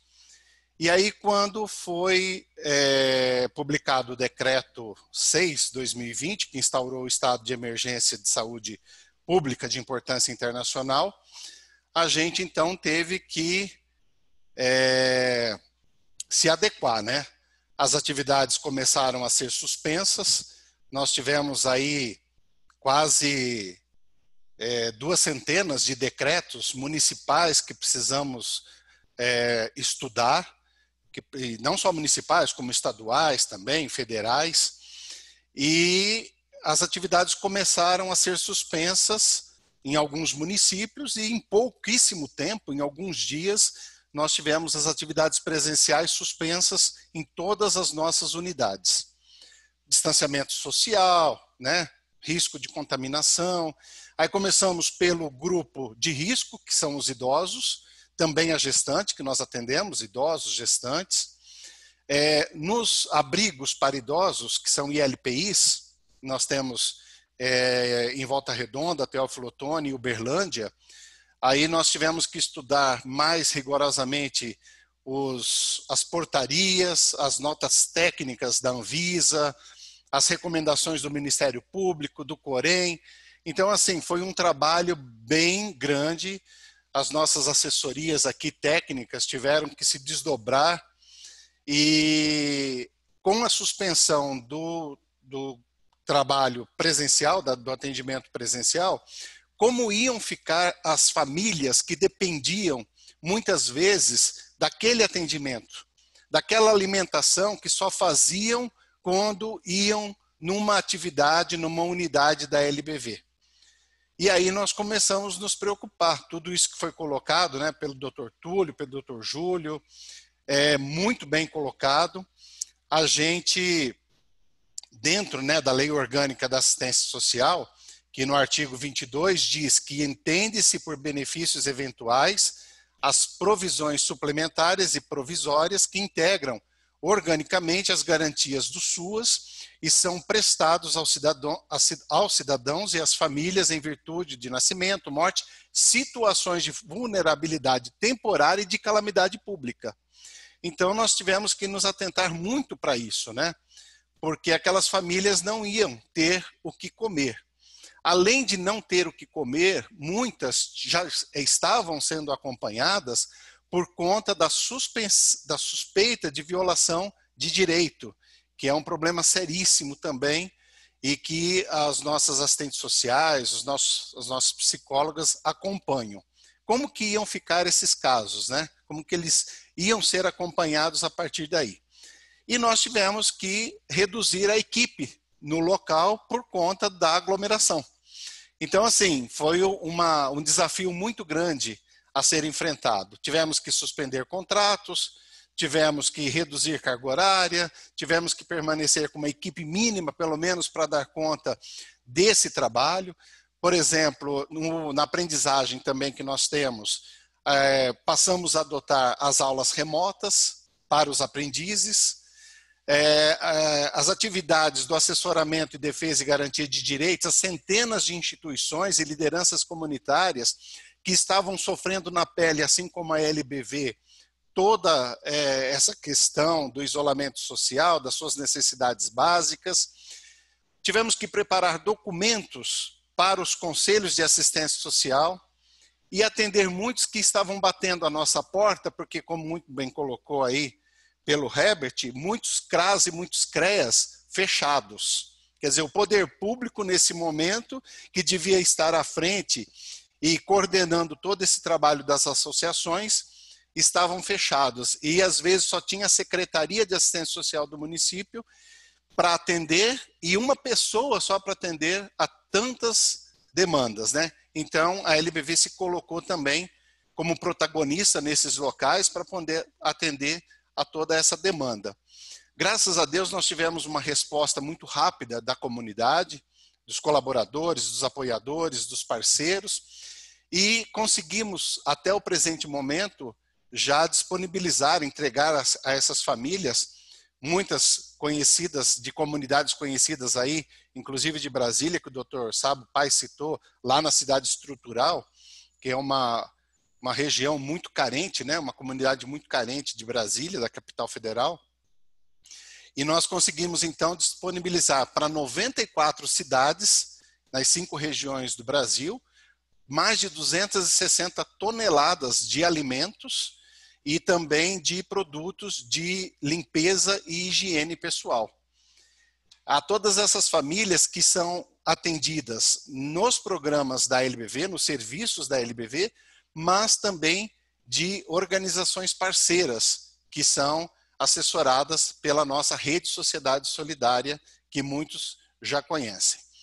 Então, assim, um desafio muito grande, que a gente está aprendendo muito, mas a gente está tendo a satisfação de dar uma resposta rápida. Por conta disso que o Daniel falou, nós já temos a campanha SOS Calamidades, mas eram calamidades assim que duravam uma semana, um mês. Agora, nós já estamos já há mais de 60, 70 dias, né? Com essa pandemia, e a gente não sabe por quanto tempo ainda vai durar. Então, nós temos que se reorganizar, se reinventar, estudar novos processos de trabalho, novos tipos de atendimento, mas não deixamos em nenhum momento de atender a todas as necessidades dessas famílias. Eu destacaria também, no âmbito educacional, o desafio que é você garantir esse acesso ao exercício do direito à educação em condições de igualdade, né, entre todas as pessoas. Então, embora até o doutor Túlio, se eu não me engano, mencionava como hoje em dia todo mundo tem um celular, né? E de fato é verdade, você vai na comunidade, as pessoas elas têm celular, mas a capacidade tecnológica que vai para além disso é muito diferente, né? Um dado do UNICEF, o Fundo das Nações Unidas para a Infância, ele revelou que quase 5 milhões de brasileiros não têm nenhum tipo de acesso à internet. E aí quando você vai para as realidades mais desafiadoras, aqui em São Paulo mesmo, a escola da LBV aqui no centro de São Paulo, a LBV tem escolas também em Brasília, né, em Curitiba, Belém do Pará, no Rio de Janeiro, mas aqui no centro de São Paulo, muitas famílias residem, por exemplo, nas comunidades do entorno, a do Parque do Gato e a favela do Moinho, que é a última favela do centro de São Paulo, outras residem em cortiços, em ocupações. Muitas delas são famílias de imigrantes, né, que vêm principalmente da Bolívia, mas também do Peru, do Paraguai. Então, são famílias que até dispõem de algum acesso à internet, mas ele é um acesso bastante precário. Ele não é um acesso em condições de igualdade. São várias famílias que se organizam, que rateiam, ou no caso de quem reside numa ocupação, não vai ter nem Wi-Fi, né? Ela vai usar, então, ali a internet 3G. Então, até para isso, a escola tem que olhar. Então, por exemplo, diferente de uma escola particular que coloca lá aulas síncronas em tempo real para todo mundo acompanhar, não é possível você fazer isso num contexto como esse, em que você vai aprofundar ainda mais as desigualdades, como já tem ocorrido no Brasil. Os dados sociais mostram isso, né? Então, há uma série de ações, desde esse apoio alimentar às famílias, né, para garantir que as famílias que dependiam, às vezes, da refeição da criança, que permanece período integral conosco, elas consigam suprir essa necessidade. Há esse apoio, inclusive com um subsídio, para que essas famílias possam acessar a internet, dispositivos que elas tenham. São famílias numerosas, que às vezes têm vários filhos, então eles têm que conciliar ali o uso com crianças de diferentes faixas etárias, para que todas elas possam ter esse acesso à educação. Há ainda um cuidado também no apoio do ponto de vista, inclusive emocional, psicológico, né? Porque as famílias, todas elas no Brasil inteiro estão afetadas, mas em especial nessas comunidades mais vulneráveis, em que a doença ela mata mais, ela gera mais vítimas, é ainda pior a situação vivida por elas. Então, as escolas da LBV elas já possuem na sua grade algumas disciplinas diferenciadas, como convivência, como cultura ecumênica, tem a ver com a pedagogia do afeto e a pedagogia do cidadão ecumênico, que é aplicada nessas escolas, proposta pelo educador Paiva Neto. Tem que ter um olhar para os valores, tem que ter um olhar de discutir, de problematizar tudo que essas crianças estão vivendo, de trazer à tona como que as famílias podem se organizar para responder da melhor forma a isso. Então, de fato, é um trabalho que, para além do acesso básico aos recursos, você ainda precisa analisar como, de fato, esse direito está sendo garantido, não só do ponto de vista formal, mas concreto, prático. Como é que isso está sendo monitorado, avaliado, as pessoas estão aprendendo? Então, esses são alguns exemplos também desse ponto de vista educacional. Para além também, o senhor Antônio Paulo falava sobre os centros comunitários, dos próprios abrigos, né, e LPIs. A gente viu na Europa que teve um grande número de mortes também, metade delas, em vários países europeus, foram em casas de repouso. Então, aí exige também uma atenção muito especial, Antônio Paulo, para que as famílias e os idosos que dependem 100% da instituição, eles possam ser acolhidos com proteção e com segurança. Exatamente, Daniel. Nós fizemos uma adequação logo no primeiro momento, nos abrigos para idosos, e, graças a Deus, a gente até bate na madeira, nós não tivemos nenhum caso de nenhum abrigado, né, com a Covid. Nós, então, desenvolvemos um plano de ação, suspendemos, num primeiro momento, todas as visitas, disponibilizamos, com o recurso de redes sociais, essa interação das famílias com os idosos que são abrigados, aqueles que possuem família, naturalmente. E aí, nesse plano de ação, nós fizemos, inclusive, e depois que nós fizemos, que o Ministério Público pediu. E quando o Ministério Público pediu, a gente já tinha o documento já pronto para entregar para eles. A gente já conhece, já tem experiência, já sabe como que é. Então, a gente já se preparou logo de início. Nesse plano de ação, então, a gente contemplou a prevenção e o manejo dos idosos em função da Covid, com a interação com os familiares, as atividades internas com os idosos, a área de isolamento, por exemplo, nós separamos uma área de isolamento caso viesse a ter algum caso de suspeita, porque tem idoso, por exemplo, que tem que fazer hemodiálise, que tem que sair, né, do abrigo, ir até uma clínica ou um hospital para fazer hemodiálise, não tem como deixar de fazer. E os casos com suspeita e confirmados, então, ficariam nessa área de isolamento e com os profissionais treinados para esse atendimento específico para esses idosos. E as medidas também junto à equipe. Então, o acompanhamento da equipe, como é que faria com os casos suspeitos? E uma atualização continuada, porque a todo momento iam surgindo orientações, né, enfim, a respeito disso. A equipe de enfermagem e dos cuidadores, que eles têm o contato direto com os idosos. Então, o uso de EPIs, né, a prevenção na questão do contágio, da higienização, a equipe da cozinha que preparava os alimentos também, né? Aqui eu estou numa esquina barulhenta, aqui de vez em quando tem uma sirene, vocês desculpem.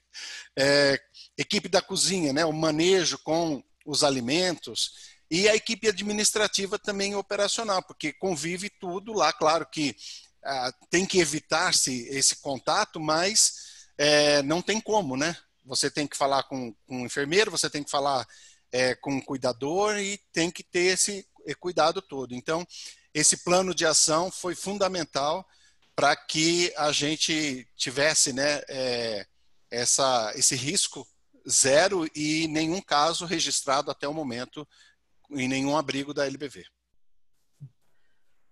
Bom, certamente a gente podia continuar falando mais bastante tempo, né? A gente já vai caminhar agora para as nossas considerações finais aí. Eu vi que o pessoal perguntou o contato da LBV, é www.lbv.org. Ali você encontra todas as informações, os nossos contatos também ficarão aí à disposição para qualquer dúvida. Eu até indicaria a revista Boa Vontade também, ela é quase tão antiga quanto a LBV, a primeira revista Boa Vontade de 56, e ela está disponível no site boavontade.com, que tem aí um resumo de toda essa ação emergencial da LBV nesse período aí da pandemia. Para finalizar, a nossa reflexão, provocação para todos aqui, é sobre como pensar esse mundo pós-pandemia, né? Como é que a gente vai agora se organizar para essa retomada das atividades, considerando a crise econômica, social? As pessoas estão muito solidárias, artistas, nossa, Gustavo Lima, Wesley Safadão mobilizaram lives para apoiar a LBV, Jorge Versilo, vários outros.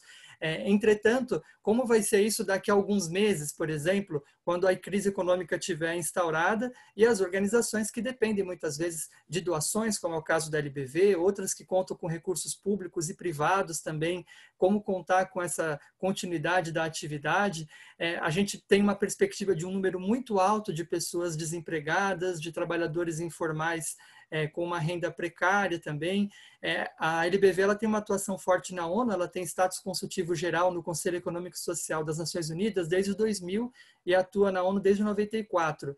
O que o pessoal tem acompanhado lá da LBV dos Estados Unidos, as discussões, a ONU está aproveitando essa oportunidade também para colocar esse reiniciar desse mundo novo, né, esse restart, depois que passar todo esse momento mais grave da pandemia, para que a gente comece direito, comece com uma economia verde, comece priorizando o desenvolvimento sustentável. Então, são questões bem interessantes que estão colocadas para a gente pensar nesse mundo pós-pandemia. Mas, sem dúvida alguma, o que é necessário e fundamental nesse instante é solidariedade, né? O diretor-presidente da LBV costuma defender que a solidariedade é uma estratégia de sobrevivência. Isso nunca foi tão verdadeiro. Uma vez que a pandemia ainda não está controlada no nosso país, no mundo, a gente ainda vai conviver por um bom tempo com os cuidados de saúde pública, com as restrições à atuação educacional, com os efeitos sociais e econômicos. É necessário que a gente fortaleça ainda mais essa solidariedade, fomente isso. O terceiro setor tem essa característica para poder garantir esse engajamento das pessoas cívico, cidadão, solidário, altruístico, na construção de um país melhor. É um grande desafio, uma grande luta, mas estamos todos aqui nessa live unidos justamente com esse propósito, seja no fronte jurídico, seja no fronte social, da linha de frente, né? Mas temos esse compromisso comum. Abro também, se o senhor Antônio Paulo quiser fazer mais alguma consideração, fique à vontade. Só complementar, Daniel, que a volta das atividades ela vai ser de forma gradativa, né, à medida que for ocorrendo a flexibilização do convívio social. E, naturalmente, que todos os cuidados necessários, eles continuarão sendo tomados, sem deixar de atender os que não puderem participar ainda. Porque nós temos os grupos de risco, nós temos aqueles que por determinação médica, nós temos aqueles que por vontade própria ainda querem se resguardar um pouco mais.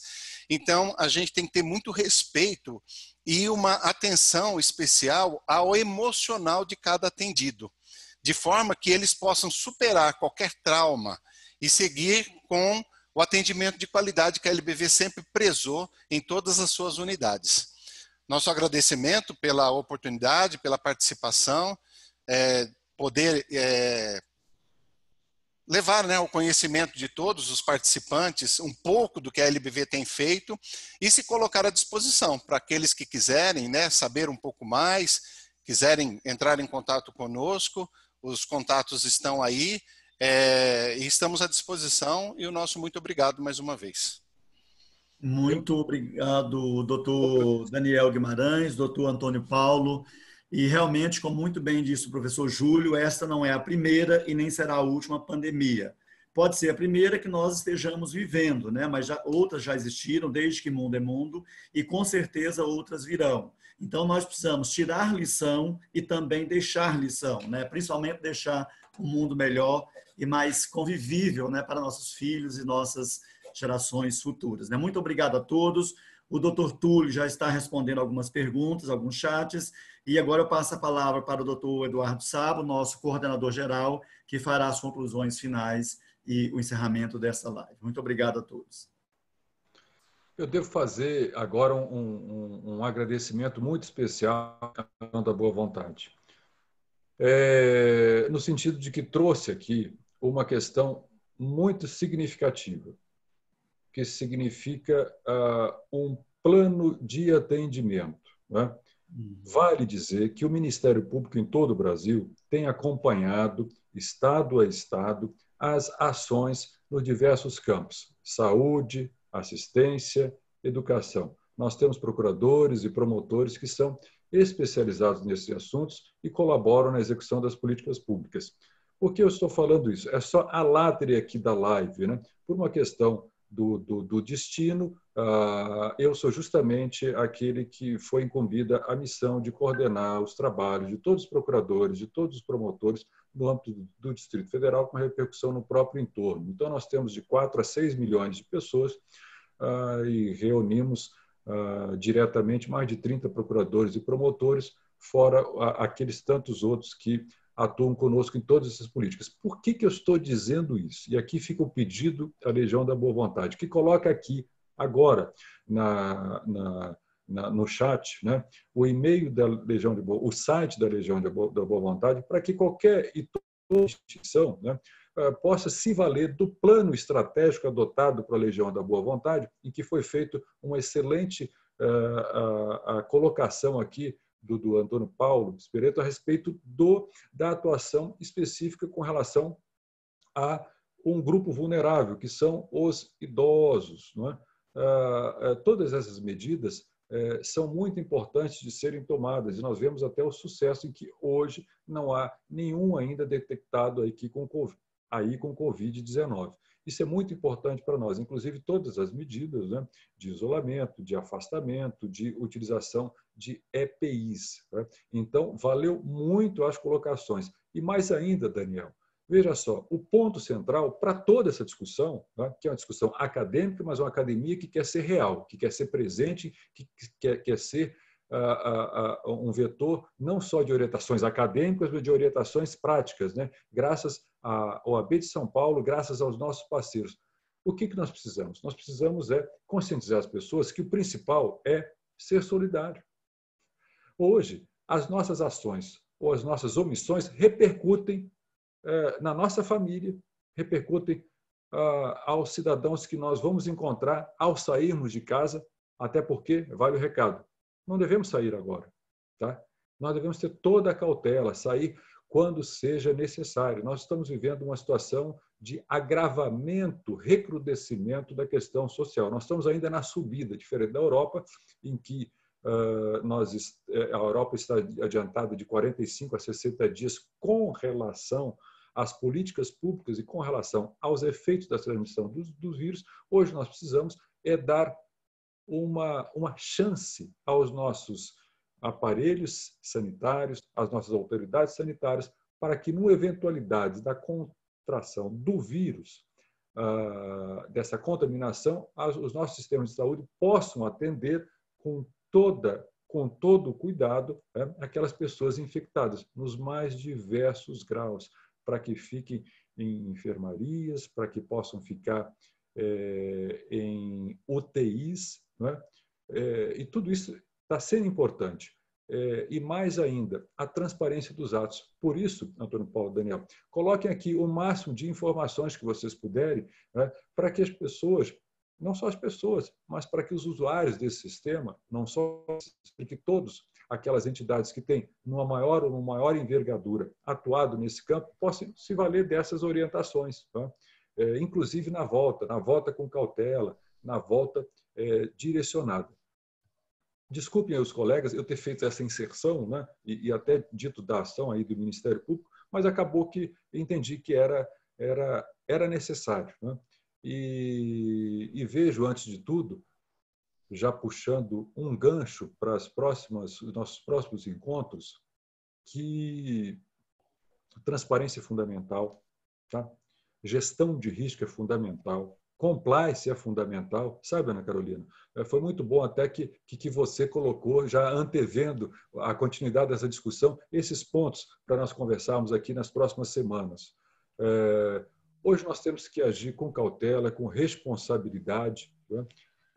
Mesmo porque o segundo passo que daremos será no campo, que daremos como sociedade, será no campo de novas relações interpessoais, novas relações econômicas, desenvolvimento, sim, desenvolvimento com sustentabilidade, tá? Desenvolvimento com responsabilidade.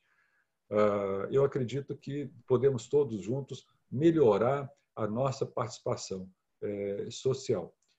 E veja só, Sebastião, fico muito feliz da forma como tem sido conduzido aí os nossos debates, né? Os nossos atores, aqueles de ontem que hoje estão presentes, o Luiz está acompanhando, aí o Vanderlei está acompanhando as discussões, e são discussões tão presentes, né, Ana Carolina, que fica aqui até já o convite. O próprio FONIF vai fazer no dia 9 de junho uma discussão, Ana, naquelas questões que você pontuou. Eu tenho certeza que eles estão com tudo que você falou na cabeça, tá? Não tem dúvida nenhuma, com relação ao recurso extraordinário, com relação à DI 2028, e vai ser importante até que nós possamos, com o apoio da Escola Aberta do Terceiro Setor, eu vou respirar e vou falar de novo, com o apoio da Escola Aberta do Terceiro Setor, colocar ali no nosso site do NEPATS, né,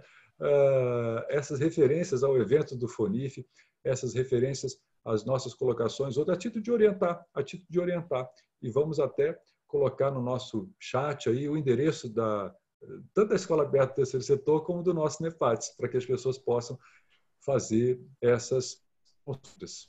Assim, Sebastião, eu vou passar para você continuar a coordenar e já ir colhendo a palavra de todos os palestrantes aí, aquelas últimas reflexões. Ótimo, senhor. Mas antes disso, eu queria registrar para o senhor Saba uma importante participação da doutora Suzana. Ela parabeniza pela live e ela sugere, ela conclama, né, que nós façamos mais e que ouçamos e falamos mais sobre segurança na parceria com as instituições. Ela diz que a comunicação é fundamental entre as partes, porque o receio é que não temos segurança jurídica, né, nesses contatos, ou nesses convênios, ou nessas parcerias. É isso. Então, eu vou passar agora para que rapidamente cada um dos participantes, né, nossos competentes palestrantes, doutor Júlio, doutor Túlio, doutor Daniel, doutor Antônio, façam suas considerações finais, digamos assim, em 1 minuto cada um. Começando pelo professor Júlio. Primeiro, então, a gratidão ao professor Sabo, à doutora Ana pelo convite, né? Um prazer falar nesse local privilegiado. A professora Suzana vai me desculpar, eu tentei com sucesso evitar esse tema da segurança, mas eu sei porque nós vamos ter uma outra live nesse sentido, e os colegas da LBV que fazem a diferença tocaram num ponto que para mim está sendo mais perceptível. Eu estou no norte do país e nós temos um problema aqui no Tocantins que mais de 40% dos estudantes ou não têm internet ou estão em zonas rurais. Por incrível que pareça, talvez a gente deva indicar, professor Sebastião, aquilo que só o senhor e eu vamos lembrar, do mimeógrafo, porque aí o trabalho do aluno já sai com álcool, né? Então, olha como que a tecnologia, às vezes, tem que ser utilizada aquilo que já existia no passado. E também, um ponto que também é muito caro, e eu deixo aqui como reflexão, a Constituição de 1988, como eu coloquei, que é um documento historicamente muito novo, ele tem os artigos famosos e os artigos necessários. Nós estamos, muitas vezes, esquecendo os artigos necessários, como, por exemplo, a distribuição de competências para a elaboração de leis e execução de ações pelo poder público. E, por outro lado, também deixar aqui o nosso agradecimento ao professor Sabo, que coordena com maestria esse grupo. Eu sei que a missão dele não é fácil, de vez em quando a gente até dificulta ela, mas fica o agradecimento, professor, por todo o ensinamento e a gratidão a todos os colegas do núcleo que me ensinam bastante. Doutor Túlio. Sebastião, em 1 minuto eu vou fazer o possível. Eu estou encantado.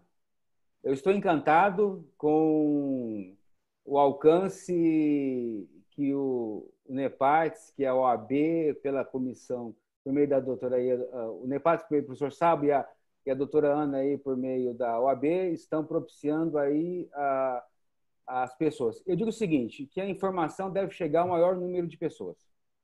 É fundamental que nós, do terceiro setor, façamos essa provocação, porque onde há informação, há conhecimento, onde há conhecimento, há poder. Então, nós precisamos fazer isso aí chegar ao maior número de pessoas. Mas eu confesso, professor Sabo, que eu estou encantado com o evento. Me faltam adjetivos aqui para poder significar, mas, olha, muito obrigado a todos os participantes que enviaram as perguntas, a todos aqueles que assistiram, a todos aqueles que trabalharam. Então, eu sempre procuro enfatizar o seguinte, e essa frase não é minha, tá? Sozinho nós vamos mais rápido, mas juntos nós vamos mais longe. Então, eu queria agradecer a todos pela oportunidade que me foi dada para poder falar um pouco sobre a nossa experiência e congregar com todos vocês. Muito obrigado de coração. Doutor Daniel, depois doutor Antônio Paulo.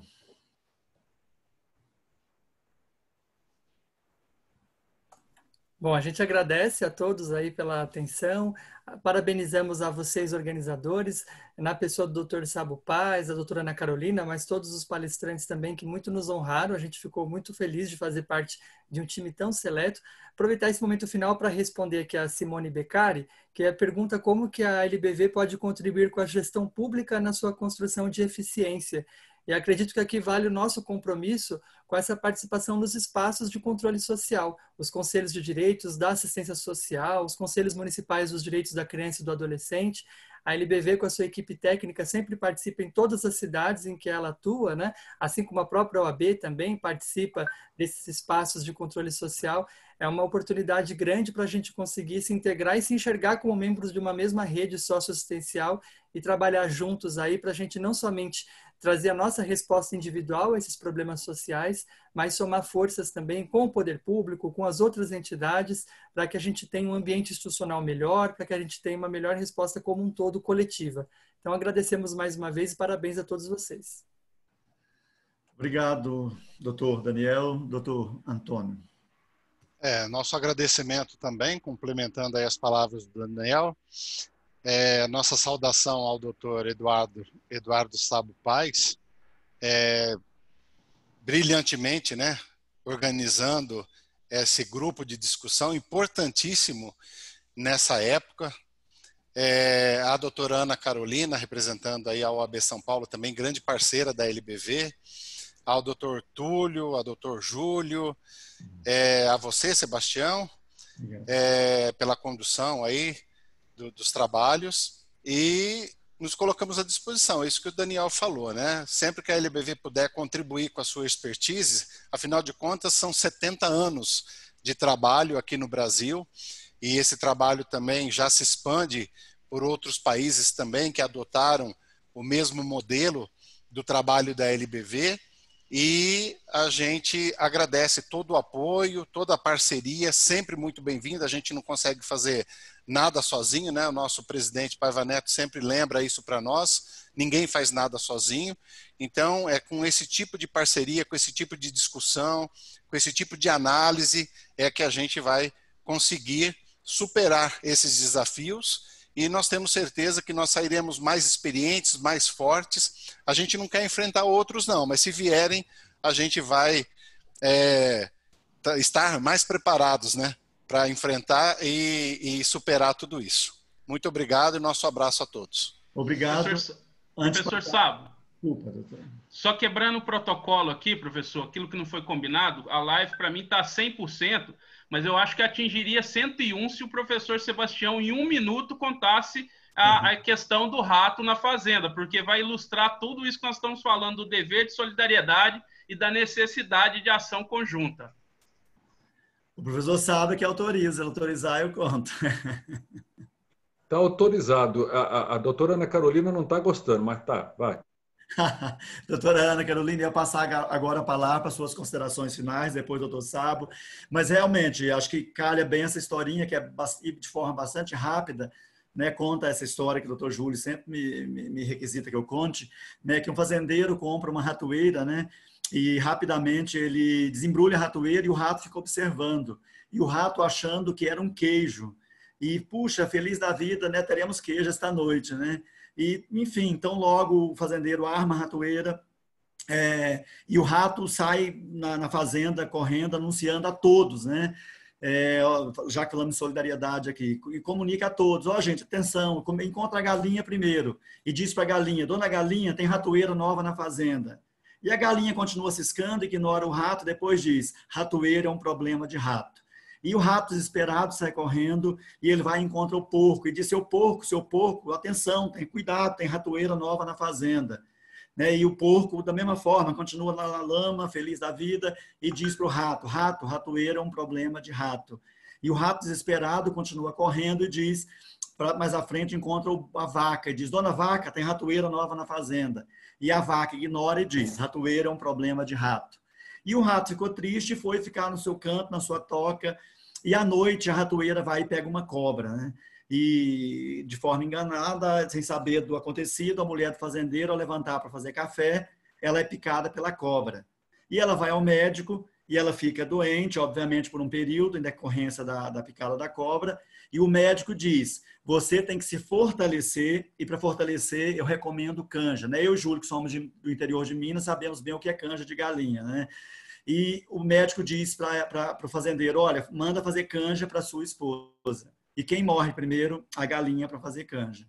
E aquela doença vai se agravando e começa parentes do interior a visitar e eles precisam de carne, de alimento, aí mata o porco. E passado um tempo, como eu já disse para o professor Júlio, na história original a mulher morre, mas como eu sou cristão, né, na minha a mulher vive, né, e quando a mulher ela recupera, ela fica boa, eles vão fazer uma festa e vão fazer um churrasco, e para churrasco mata a vaca. E quem sobreviveu nessa história? Né, o rato. E todo mundo achava que o problema originário era do rato. Né? Então nós estamos realmente passando por isso, e o problema é de todo mundo, né, de todos nós, inclusive nós. Tá bom? Obrigado. E eu passo para a doutora Ana Carolina e para o doutor Sabo fazer as considerações finais e o doutor Sabo para fazer o encerramento. Eu estava aqui, o professor falou que eu ia ficar brava. Não, não vou ficar brava, não. Eu acho que é um privilégio a gente ter tantos sotaques, né? E tantas realidades. Eu gostei muito e vou ouvir depois na gravação, porque essa nossa live vai ficar gravada, depois vai ficar disponível no site da OAB, então eu vou poder depois ouvir de novo essa história, poder replicar ela. Muito bom, muito obrigada. Eu estava aqui procurando, professor e demais palestrantes, os nossos temas do dia 17 e 18, para passar para os nossos colegas que vão estar também presentes, né? Além desses que estão aqui, já aproveitar e comunicar para os demais. No dia 17, a gente vai estar nesse mesmo horário, das 10 ao meio-dia, falando sobre medidas emergenciais trabalhistas e previdenciárias nas relações laborais, em meio, obviamente, o Covid, e focado no terceiro setor. No dia 18, a gente vai ter o compliance na atuação preventiva dos atos administrativos pandêmicos, né? Então, a gente também vai estar no dia 18, das 10 ao meio-dia. Então, depois, oportunamente, a gente vai divulgar de novo os dias 17 e 18, que é um novo ciclo de debate sobre esse tema. Mas eu queria, mais uma vez, dizer que a OAB é a casa da cidadania, né? A OAB é a casa de todos os cidadãos. Então, aqui, eu quero que vocês sempre se sintam muito à vontade, né? A gente tem aí uma relação não só de cumplicidade por estar no terceiro setor, mas porque todos nós temos aí uma empatia e também uma relação de solidariedade muito grande, é isso que também nos une. Então, eu queria, mais uma vez, agradecer ao professor José Eduardo Sabo Paes por deixar a gente hospedar nessa casa, né? Esse evento, esse debate, essa discussão que é tão relevante para o nosso segmento, vai enobrecer demais a nossa comissão, tem enobrecido demais, né? Ontem também a gente já teve bastante feedback positivo. Agradecer a todos os palestrantes, é uma honra ouvir o Júlio, o Túlio, é assim, excepcional, muito bom, depois a gente vai conversar mais. Ter também a mediação serena do Sebastião, muito bom, né? E também ouvir o pessoal da LBV, que são parceiros, né? De longa estrada. A gente tem uma gratidão também pelo trabalho em parceria. Permanecemos à disposição de todos. Muito obrigada. Queria deixar aqui só um obrigada final a toda a equipe, mais uma vez, de excelência, nos apoiando, né? Com vários eventos acontecendo ao mesmo tempo, com reunião de presidentes acontecendo ao mesmo tempo. E eles estão aqui nos dando esse suporte tão fundamental. A gente sente a necessidade porque deu tudo certo, né? Então, quando deu tudo certo, a gente percebe. Agora, quando dá alguma coisa errada, a gente fala, puxa vida, né? Como eles são necessários? Eles são necessários justamente porque dá tudo certo, né? Então, eu queria agradecer a toda a equipe, Saine, Matheus, a Danila, que é a gerente, então, tem nos apoiado. E, mais uma vez, agradecer ao presidente, Dr. Caio Augusto, e ao nosso vice-presidente, Dr. Ricardo Toledo. Muito obrigada pelo espaço, muito obrigada pelo privilégio. E, claro, o Dr.